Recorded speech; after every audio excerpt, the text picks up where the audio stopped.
A gente vai falar agora a respeito do caso que envolve a rede social X, antigo Twitter, com a decisão ontem unânime da primeira turma do Supremo Tribunal Federal, ratificando a decisão tomada pelo ministro Alexandre de Moraes e dizendo o seguinte: essa rede social fica bloqueada no Brasil até que primeiros perfis indicados pelo Supremo Tribunal Federal sejam excluídos da rede, depois que a multa colocada para a empresa pelo Supremo seja paga e, em terceiro lugar, que o X tenha um representante legal no Brasil. É esse imbróglio gigante que você tem acompanhado dia a dia aqui conosco no Jornal Gente. Eu convido agora para conversar com a gente sobre esse assunto o ministro aposentado do Supremo Tribunal Federal, Marco Aurélio Mello. Ministro, bom dia, seja muito bem-vindo.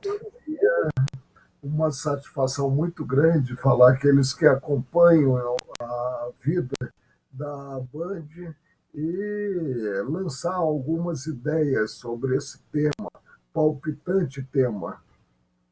Muito obrigada, ministro. Já que o senhor vai lançar algumas ideias, algum caminho que o senhor enxergue para que esse caso se resolva de uma forma que não puna o usuário da rede social e não signifique também algum tipo de desrespeito à lei brasileira?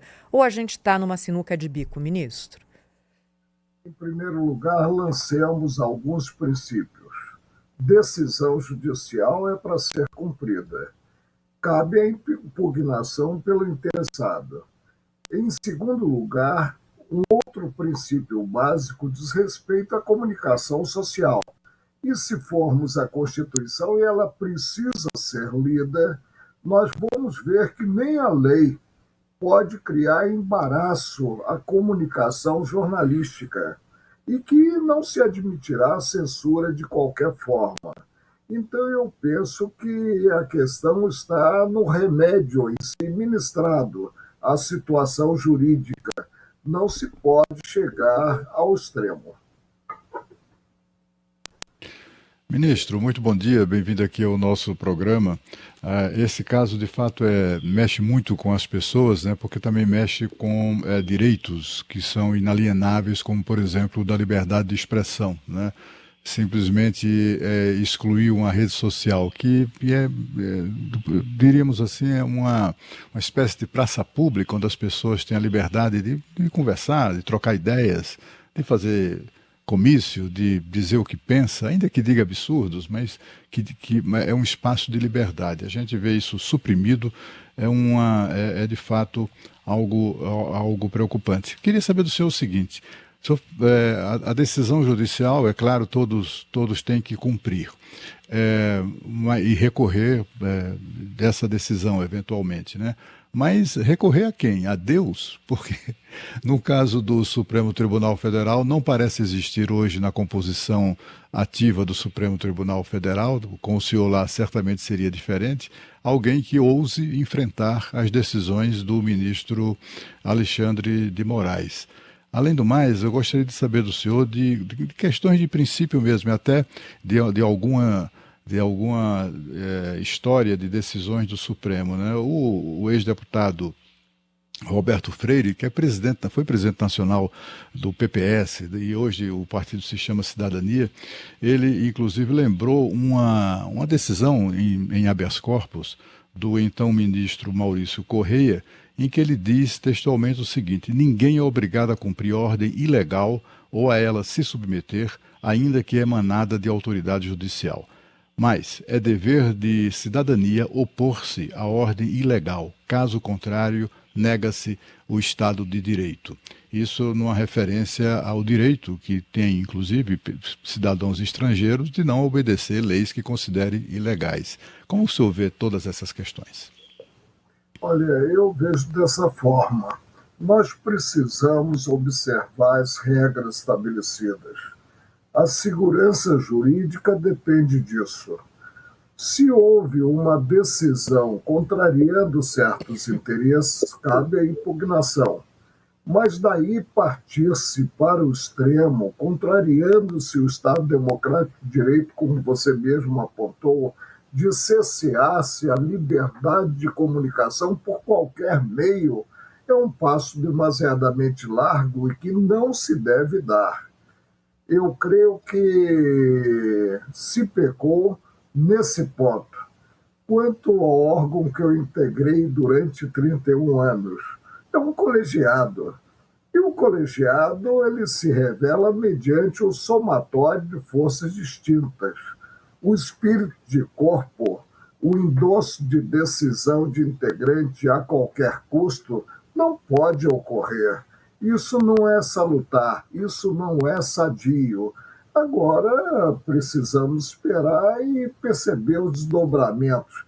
Eu ontem, por exemplo, eu fiquei um pouco atônito no que se apreciou a questão, e o ministro Alexandre de Moraes levou ao colegiado, não no órgão supremo, que é o plenário, mas na turma.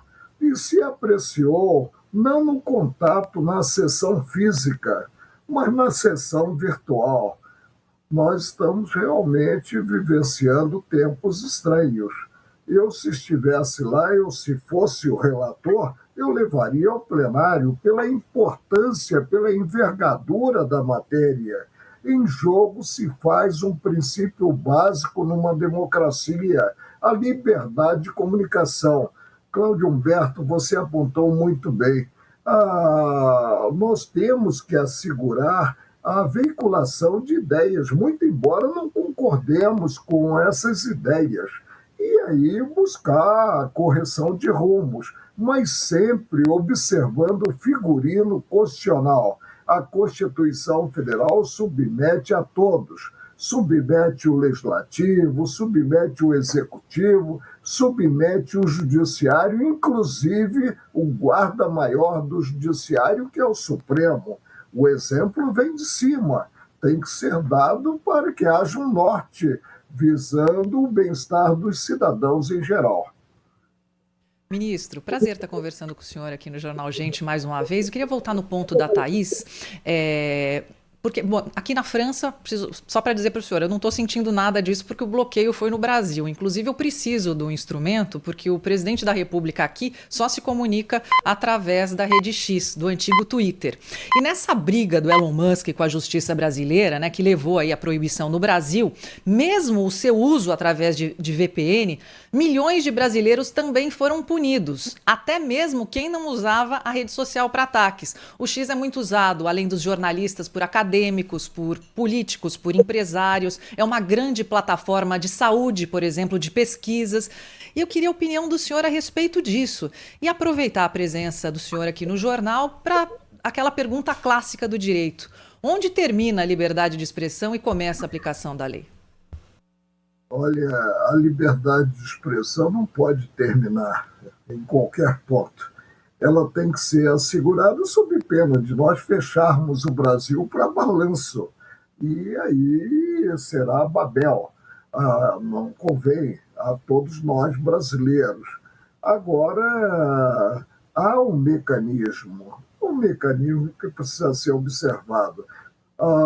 Você, Sônia, e também o Cláudio Humberto, a Thaís, apontaram muito bem. A medida tomada foi uma medida em dose cavalar, que prejudica N pessoas, apenas N pessoas, interfere na presunção de segurança jurídica, interfere na vinda, inclusive, de estrangeiros para o Brasil. Isso decepciona, porque há de se perguntar o que está em vigor. Qual é a lei aplicável à espécie? É o critério de plantão? Não pode ser o critério de plantão, sob pena de vivermos aí em sobressaltos. Vamos nos compenetrar que se paga um preço por se viver um Estado de Direito. É módico, é o respeito irrestrito à ordem jurídica, principalmente à Constituição Federal. Somente assim é que nós teremos dias melhores nessa sofrida república, que é a República Brasileira. Realmente foi uma medida que, a meu ver, contraria o capítulo da Constituição Federal alusivo à comunicação social e contraria esse bem maior que é a liberdade de expressão, a liberdade de cada qual mostrar o seu convencimento sobre os temas, pouco importando que haja da parte deste ou daquele, uma certa arrogância. Ministro Marco Aurélio Mello, que integrou o Supremo Tribunal Federal por mais de 30 anos, está conosco, um especialista no assunto, para nos trazer mais luz sobre essa questão que estamos debatendo há dias aqui no Jornal Gente. É impossível falar sobre essa e outras decisões recentes do Supremo sem falar da figura do ministro Alexandre de Moraes. Muito controverso, polêmico e que acaba contaminando, às vezes, o fundo da questão das suas decisões. Ministro Marco Aurélio, o senhor defende o impeachment de Alexandre de Moraes? Em primeiro lugar, o ministro Alexandre de Moraes é um douto. Ainda me lembro que quando faleceu o ministro Euriz Zavascki, eu estava na Serra, no Rio de Janeiro, e os jornalistas telefonaram para mim e indagaram. E agora, ministro? Agora o presidente Temer tem um homem talhado para o cargo. Foi do Ministério Público, professor universitário, secretário de Segurança Pública, do prefeito Kassab, do governador Geraldo Alckmin e ministro da Justiça. Mas eu creio que o ministro Alexandre de Moraes perdeu a mão. Quando eu tive também que dizer que para ser xerife apenas faltava a estrela no peito e o revólver na cintura, eu disse, com essa liberdade que eu penso que ainda gozo de veicular minhas ideias e de forma pouco agressiva. Eu não sou uma pessoa de ofender em si o cidadão, mas veicular o que eu penso sobre as matérias. Impedimento é medida extrema. Devemos fugir às medidas extremas. Eu não vejo como emparedar o ministro Alexandre de Moraes. Agora, o colegiado é que tem que atuar. A questão tem que ser resolvida internamente, no âmbito do Supremo, como Supremo, ou seja, via plenário, manifestando-se os integrantes com absoluta liberdade, revelando o que realmente pensam sobre o tema e percebendo, acima de tudo, a envergadura da cadeira que ocupam.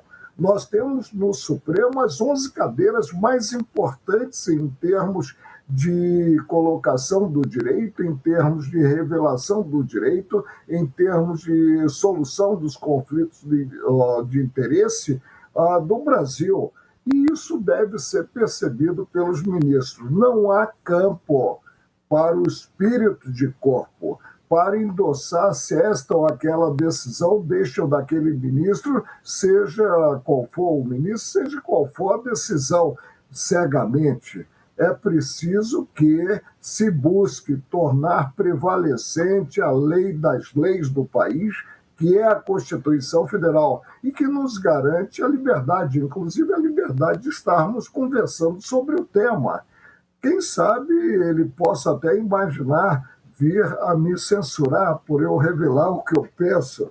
Seria realmente o fim, mas eu creio que não chegaremos a esse ponto. Vamos observar a cartilha, como nós aprendemos no jardim de infância.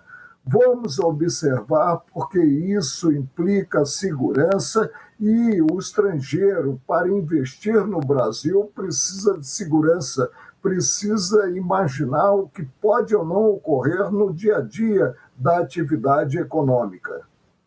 Ministro Marco Aurélio Mello, ao vivo conosco aqui, falando no Jornal Gente. Ministro, essa história toda começa lá em 2019, com a abertura do primeiro inquérito por ofício no Supremo Tribunal Federal, quando o Supremo decide agir sem ser provocado, é o inquérito das fake news. Depois desse, vários outros foram abertos usando esse mesmo instrumento legal. Muitas pessoas dizem que a existência de um inquérito tão excepcional por tanto tempo, esse das fake news, por exemplo, desde 2019, há 5 anos, é uma excrescência e que eles deveriam ser encerrados até para pacificar essa situação. O senhor acha que esses inquéritos abertos usando esse instrumento deveriam ter pelo menos o seu final sinalizado pelo Supremo? Thaís, o que começa errado dificilmente é consertado. Consertado com S, consertado com C. Eu rotulei esse inquérito do fim do mundo. Por quê? porque foi instaurado, em primeiro lugar, pela própria vítima, sem provocação da polícia ou do Ministério Público, que é o titular de uma possível ação penal. E o presidente, à época, ministro Toffoli, ao invés de observar o princípio democrático da distribuição, ele pensou a dedo o relator. E até disse a ele, numa reunião social na casa do ministro Luiz Roberto Barroso, quando ele me comunicou, e ele já comunicou adiantando que eu não concordaria com o que ele fizera, que se ele me designasse relator, eu não aceitaria essa relatoria. Esse inquérito está tramitando praticamente há 4 anos, né? Eu creio que 4 anos. E é um inquérito no qual cabe tudo. E aí o ministro Alexandre de Moraes vai ficando como relator de plantão para as questões e atuando não com desassombro, mas atuando de forma muito assintosa e com atropelo das regras jurídicas e constitucionais. Isso não é bom para o fortalecimento da instituição que é Supremo. O fortalecimento dessa instituição pressupõe do respeito. Eu, por exemplo, quando eu vou ao mercado, quando eu vou à farmácia, eu sou contactado com pessoas que se queixam do Supremo. Eu nunca saí à rua para ser hostilizado. Os colegas hoje não podem mais sair à rua, perderam a cidadania, porque são hostilizados. Alguma coisa está errada. E a crítica, quando construtiva, e nós estamos fazendo uma crítica construtiva, ela é salutar. Ministro, tem uma expressão que, inclusive, o próprio ministro Alexandre de Moraes repete com frequência, a questão do discurso de ódio e etc. e tal. É assim, não se vê mais há alguns anos discurso de ódio, né? Alguns poucos anos, pelo menos não vejo nas redes sociais. Mas a gente vê muita manifestação de ódio em algumas decisões nesse âmbito do Supremo Tribunal Federal.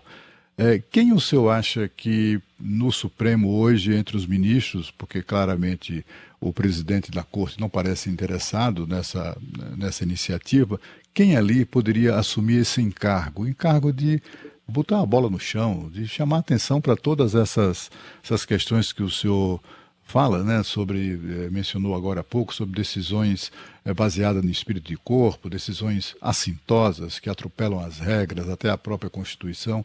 Não tem ninguém no Supremo que diz, minha gente, vamos tomar juízo, vamos baixar a bola, vamos tentar liderar a pacificação do país. Não, o que a gente vê é uma manifestação contínua e crescente de ódio, né? De vingança, de sentimento de vingança, não sei. Enfim, é tudo muito ruim que sai dali, né? Assim, os sentimentos são muito negativos.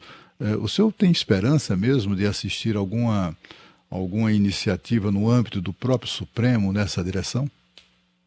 Cláudio Humberto, deixe-me voltar um pouco à colocação da Thaís. Nesse inquérito, houve um requerimento da então Procuradora-Geral da República no sentido de arquivar-se o procedimento. E esse requerimento foi colocado em segundo plano, como se amanhã ou depois se pudesse ter denúncia nesse inquérito apresentada por um terceiro, em substituição ao Ministério Público. Essa é a grande questão. Nós precisamos observar a organicidade do direito. Cada instituição atuando em sua área. Agora, você me fez uma colocação. Todos no Supremo deveriam se compenetrar quanto à necessidade de adotar posição, e adotar posição com independência, com absoluta independência. Mas hoje nós não vemos isso, não há espírito irrequieto, como houve durante 31 anos no Supremo, para levantar o dedo e, como dizia o ministro Nelson Jobim, colocar o dedo na ferida e apontar, olha, isso não está correto, vamos pensar, vamos olhar para essa outra vertente para chegar a uma conclusão satisfatória em termos de acolhimento pela sociedade, pelos cidadãos em geral. Isso não se verifica. o que eu percebo é que há aquiescência, uma aquiescência dos colegas praticamente cega ao que é veiculado pelo ministro Alexandre de Moraes, que infelizmente, sob a minha ótica, e a ótica com P mesmo, né? Não é ótica de ouvido apenas, é de visão, perdeu a mão e vem praticando atos e não sei, ainda bem que os filhos do ministro Alexandre estão estudando no exterior, porque senão estariam sofrendo no Brasil as consequências dos atos praticados pelo pai. Vamos evoluir. Como você, Cláudio Humberto, apontou, nós precisamos realmente apostar, ter segurança quanto à atuação da Corte Maior do país, que tem a última palavra sobre o direito aprovado pelo Congresso Nacional, pelos senhores deputados e senadores. Isso é que precisa ser percebido. E ser percebido o Supremo como um colegiado. Os integrantes estão ali para manifestarem o ponto de vista a respeito das matérias. Ministro, uma outra pergunta é a Starlink, né, que teve suas contas bloqueadas no Brasil para garantir os pagamentos das multas aplicadas ao X. A Starlink não tem relacionamento com o X, além do Elon Musk ser acionista das duas empresas. Como é que o senhor avalia essa decisão? Como uma decisão também super extremada. E eu penso que o próprio ministro Alexandre de Moraes evoluiu para admitir que não podia partir para a despersonalização das pessoas jurídicas envolvidas ou possivelmente envolvidas na controvérsia. E o trabalho desenvolvido pelas empresas, principalmente pela última que você citou, é enorme, considerado até a Amazônia, os locais de difícil acesso.